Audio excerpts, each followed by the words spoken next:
तो विद्यार्थी हिंदी वर्णिका का ही हम बात कर रहे हैं।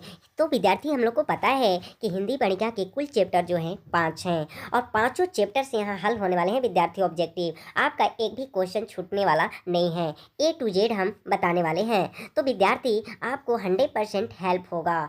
तो शुरू से अंत तक वीडियो आप देखते रहें, निश्चित आपको परफेक्ट हेल्प मिलेगा। तो विद्यार्थी पहला चैप्टर जो है हम लोग को पता है कि पहला चैप्टर का जो नाम है दही वाली मगम्मा। अगर ये विद्यार्थी आप वीडियो नहीं देखे हैं तो ये वीडियो हम बना चुके हैं सभी चैप्टर का, आप निश्चित जाके देखें, पूर्ण कहानी की तरह आपको समझ में आएगा। तो चलिए विद्यार्थी क्वेश्चन स्टार्ट करते हैं। तो दही वाली मगम्मा पाठ के लेखक कौन है? तो श्रीनिवास। तो विद्यार्थी ध्यान में याद रखना है, श्रीनिवास का पूरा नाम क्या है? मस्ती वेंकटेश अयंगार। नेक्स्ट क्वेश्चन है विद्यार्थी, श्रीनिवास का जन्म कब हुआ था? 6 जून 1891 ईस्वी में। नेक्स्ट क्वेश्चन है विद्यार्थी, श्रीनिवास का जन्म कहाँ हुआ था? कोलार कर्नाटक में। दही वाली मगम्मा पाठ के अनुवादक कौन है? यानी हिंदी में जो ट्रांसलेट करने वाले दही वाली मगम्मा पाठ के लेखक जो हैं B.R. नारायण हैं। मगम्मा क्या बेचती थी? तो सभी विद्यार्थी को पता है, चैप्टर अगर सुने होंगे कहानी को तो दही। मगम्मा का विवाद किससे था? तो मगम्मा का उस घर में जो विवाद था केवल बहू से था विद्यार्थी। चलिए नेक्स्ट क्वेश्चन हम लोग पढ़ लेते हैं विद्यार्थी। तो नेक्स्ट जो क्वेश्चन है विद्यार्थी, मगम्मा की बहू का नाम क्या था? नजम्मा। दही वाली मगम्मा किस भाषा की कहानी है? कन्नड़। क्या है? कन्नड़। मगम्मा मिठाई किसके लिए ले जाती थी? तो पोते के लिए। जब दही बेच के आती थी तो पोते के लिए लेके आती थी मिठाई। नेक्स्ट क्वेश्चन है विद्यार्थी, मगम्मा कहाँ की रहने वाली थी? अबलूर के पास के गांव की। नेक्स्ट क्वेश्चन है विद्यार्थी, दही वाली मगम्मा शीर्षक पाठ में बहू ने सास से समझौता क्यों कर लिया? मजबूरी से। अमराई का कुआं कहाँ था? तो जब मगम्मा दही बेच के आती थी तो अमराई का कुआं रास्ते में पड़ता था। मगम्मा दही बेचने कहाँ जाती थी? बेंगलोर। कहाँ बेचने जाती थी? बेंगलोर। नेक्स्ट क्वेश्चन देख लेते हैं। और विद्यार्थी आप शुरू से अंत तक विद्यार्थी बने रहें, आपको इस वीडियो से निश्चित आपको हेल्प मिलेगा, आपका रिविजन निश्चित होगा, मस्त से होगा। तो नेक्स्ट क्वेश्चन है विद्यार्थी, क्योरी राक्षसी इस बच्चे को क्यों पीट रही? ऐसा किसने कहा? मगम्मा ने। नजम्मा मगम्मा की कौन थी? बहू। रंगप्पा कौन था? रंगप्पा कौन था? जुआरी। मगम्मा अपना पैसा किसके पास जमा करती थी? माँ जी के पास। ठीक है, चलिए नेक्स्ट क्वेश्चन है विद्यार्थी, मगम्मा का हाथ किसने पकड़ा था? रंगप्पा ने। मगम्मा से कर्ज कौन मांग रहा था? रंगप्पा मांग रहा था कर्ज। घरवाले के रहते एक अच्छी साड़ी नसीब नहीं हुई, ऐसा किसने कहा? मगम्मा। मगम्मा ने किस कपड़े के ब्लाउज बनवाए थे? विद्यार्थी अगर कहानी सुने हुए तो आपको निश्चित समझ में आ जाएगा। तो किसका ब्लाउज बनवाई थी? मखमल का। चलिए नेक्स्ट क्वेश्चन विद्यार्थी हम लोग देख लेते हैं। मगम्मा के मखमल के ब्लाउज की कीमत कितनी थी? 7 से 8 रुपए थी। मगम्मा क्या खाती थी? पान सुपारी खाती थी। B.R. नारायण ने किस कहानी का अनुवाद किया था? दही वाली मगम्मा का। दही वाली मगम्मा पाठ के केंद्र में कौन है? प्रमुख जो पात्र मगम्मा। चैप्टर है डहते विश्वास। तो थोड़ा सा विद्यार्थी टाइप करने में गलत हो चुका है, यह चैप्टर का जो नाम है डहते विश्वास। तो डहते विश्वास कहानी के लेखक कौन है? सात कोड़ी होता। तो विद्यार्थी नेक्स्ट क्वेश्चन हम लोग देख लेते हैं। तो नेक्स्ट जो क्वेश्चन है विद्यार्थी, सात कोड़ी होता किस भाषा के प्रमुख कथाकार हैं? उड़िया। सात कोड़ी होता का जन्म कब हुआ था? 29 अक्टूबर 1929 को। सात कोड़ी होता का जन्म कहाँ हुआ था? मयूरभंज उड़ीसा में हुआ था। चलिए नेक्स्ट क्वेश्चन हम लोग देख लेते विद्यार्थी। तो नेक्स्ट जो क्वेश्चन विद्यार्थी है, किस लेखक के 1 दर्जन से अधिक पुस्तक प्रकाशित हो चुकी थी? तो सात कोड़ी का।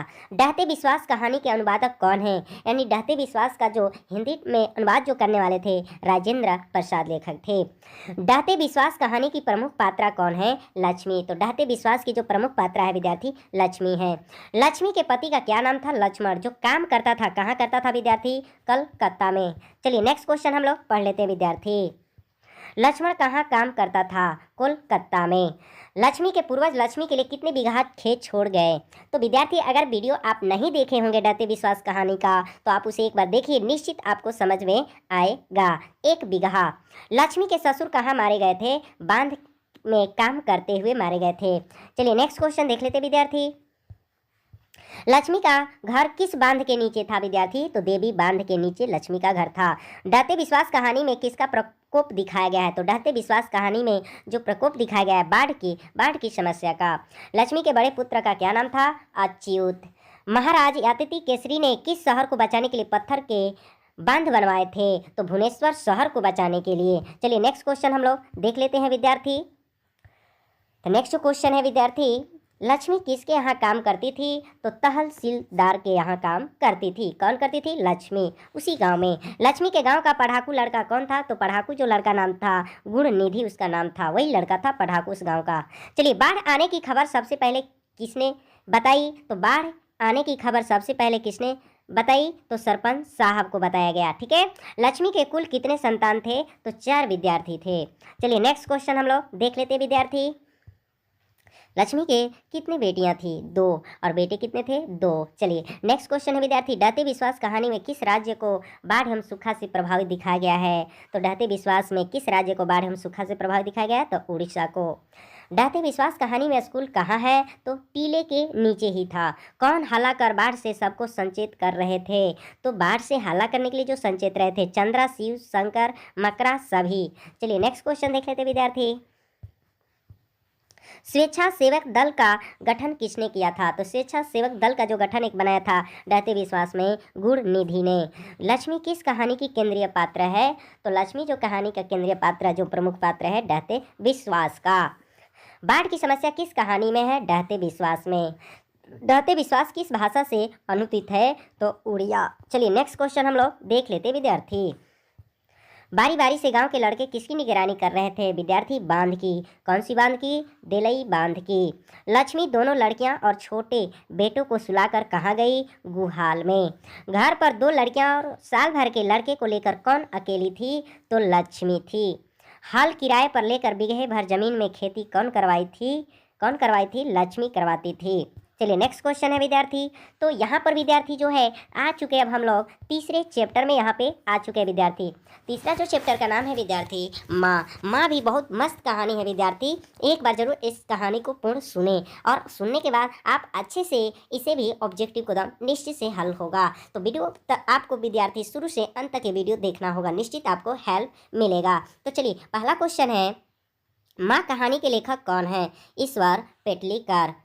ईश्वर पेटलीकर किस भाषा के लोकप्रिय कथाकार हैं? तो गुजराती। चलिए नेक्स्ट क्वेश्चन है विद्यार्थी, माँ कहानी किस भाषा से अनुदित है? गुजराती। माँ कहानी के अनुवादक कौन है? गोपाल दास नगर। माँ कहानी की प्रमुख पात्रा कौन है? मंगू। मंगू जन्म से ही थी पागल और गूंगी थी। चलिए नेक्स्ट क्वेश्चन है विद्यार्थी, मंगू के माँ की कितनी संतानें थी? 4। मंगू के अलावा माँ की कितनी संतानें थी? 3। मंगू की बड़ी बहन का नाम क्या था? कम्मू था। कौन मंगू को अस्पताल भेजना नहीं चाहती थी? माँ।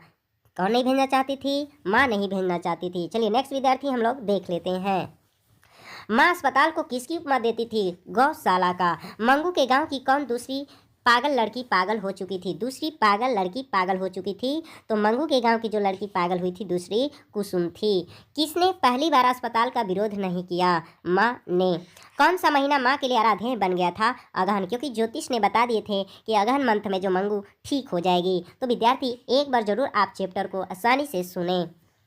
चलिए नेक्स्ट क्वेश्चन है विद्यार्थी, मंगू की प्रकृति मौत को माँ क्या मानती है? छुटकारा। काला पानी किस कर लोकप्रिय उपन्यास है? तो ईश्वर पेटलीकर। अंदर किसी को देखने जाने का नियम नहीं है, यह किसने बोला था? मेट्रन ने बोला था। मंगू को भर्ती करने के लिए माँ ने किस पत्र लिखकर बुलाया? तो बड़े पुत्र को बुलाए थी मंगू ने अस्पताल भर्ती करने के लिए मंगू को। चलिए नेक्स्ट क्वेश्चन हम लोग देख लेते विद्यार्थी, मंगू कब से पागल थी? जन्म से ही पागल थी। पागलों के अस्पताल में उपद्रवी मरीजों को कैसे रखा जाता था? कमरे में बंद करके। मंगू को अस्पताल में भर्ती कराने के लिए माँ के पुत्र ने किसका ऑर्डर प्राप्त किया? मजिस्ट्रेट का। नेक्स्ट क्वेश्चन है विद्यार्थी, माँ को कितनी पुत्रियाँ थी? 2। रात में रोशनी चली जाती है, इसने रात में रोशनी जलती रहने से इसे नींद नहीं आती, यह किसने कहा? तो रात में रोशनी जलती रहने से इसे नींद नहीं आती, ऐसा किसने कहा था? माँ ने।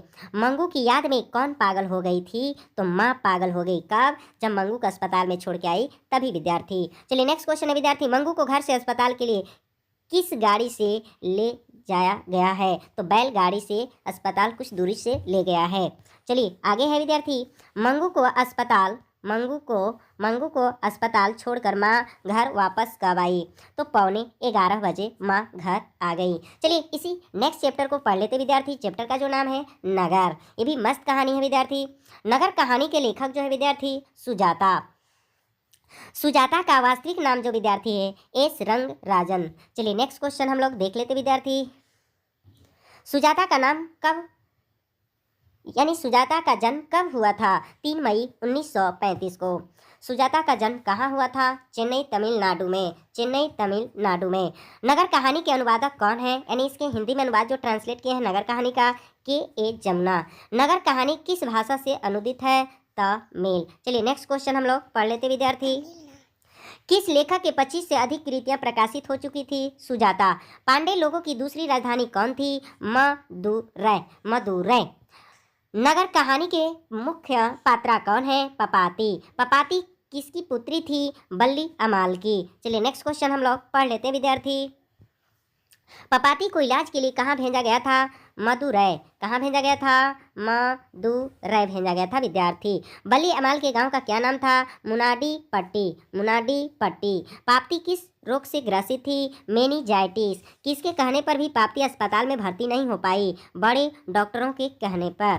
चलिए नेक्स्ट क्वेश्चन हम लोग पढ़ लेते विद्यार्थी।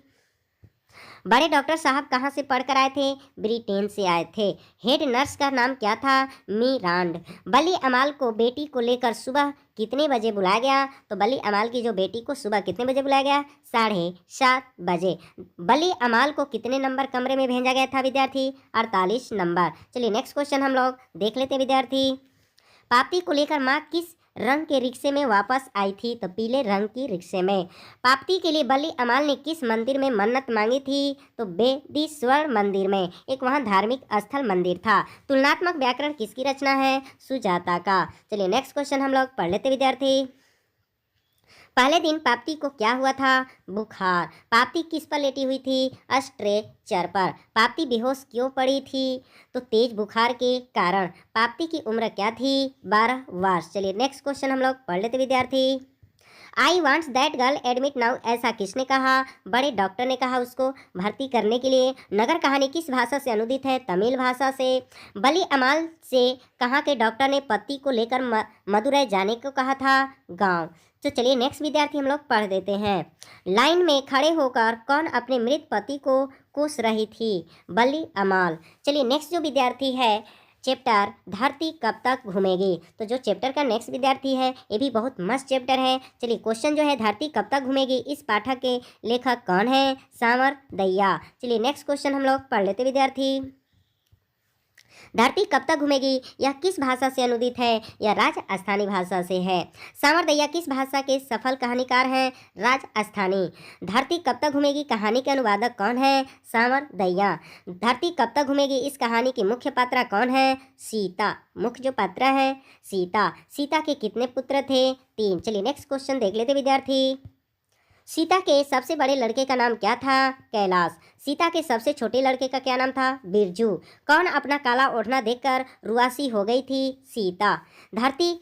चलिए नेक्स्ट क्वेश्चन हम लोग देख लेते विद्यार्थी। धरती कब तक घूमेगी शीर्षक कहानी में किसे महसूस होने लगा कि आकाश अनंत नहीं है? सीता को। सीता के बेटे ने सीता को कितने रुपए महामारी खर्च देने का निर्णय लिया? तो महामारी जो खर्च देने के लिए निर्णय जो लिया सीता के बेटे ने 50 रुपए। किस दिन सीता को लगा कि लपासी बिल्कुल फीकी हो गई है? नाहिर सिंह वाले दिन में। चलिए नेक्स्ट क्वेश्चन देख लेते हैं विद्यार्थी। सीता रुआसी क्यों हो गई? अपना काला ओढ़ना देखकर। 3 बेटे 2 वक्त की रोटी और 1 माँ किस कहानी की पकती है? धरती कब तक घूमेगी। 3 बेटे की माँ कौन थी? सीता। धरती कब तक घूमेगी कैसी कहानी है? सामाजिक। चलिए नेक्स्ट क्वेश्चन देख लेते हैं विद्यार्थी। एक दिन घर छोड़कर कौन चली आई? सीता। सीता को रसमलाई किसने दिखलाई थी? भौरी ने। चलिए, सीता को दाल के हलवे किसने खिलाए थे? राधा ने। कैलाश की पत्नी कौन थी? विद्यार्थी राधा। नारायण की पत्नी कौन थी? भौरी। चलिए नेक्स्ट क्वेश्चन हम लोग देख लेते हैं विद्यार्थी। तो यहाँ पे नेक्स्ट जो क्वेश्चन है, बिरजू की पत्नी कौन थी? पुष्या।